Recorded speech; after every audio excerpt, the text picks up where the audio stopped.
இதாரு பேச்சி, உனக்கு தெரியாத ஒரு உண்மையை சொல்றேன் கேளு. மாட்டு லோனு கட்டுறதுக்காக நீ எங்க கிட்ட கொடுத்த பணத்தை உங்க அண்ணனுங்க 2 பேரும் எப்பயும் போல சூதாடுறதுக்காக தூக்கிட்டு போயிட்டாங்க.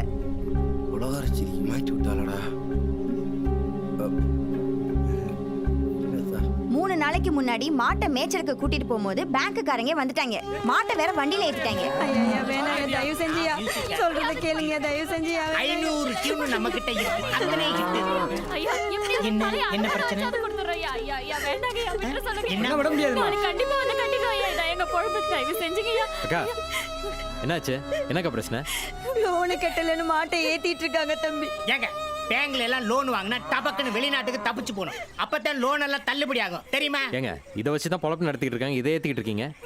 அவங்களுக்கு அதான் பொழப்புனா எங்களுக்கு தான் சார் பொழப்பு. நாங்கள் என்ன பண்ண முடியும்? எம்பிட்டு கொஞ்சம் பார்த்து சொல்லுங்க. வட்டியை சேர்த்து மொத்தம் 17,850 ரூபா. அவ்வளவும் வட்டியா? ஆமா காசு எடு. முன்ன பின்ன தெரியாத எங்களுக்கே உதவி பண்ணவன் பேச்சி. இதை விட வேற நல்ல பையன் உனக்கு கிடைப்பானா என்ன?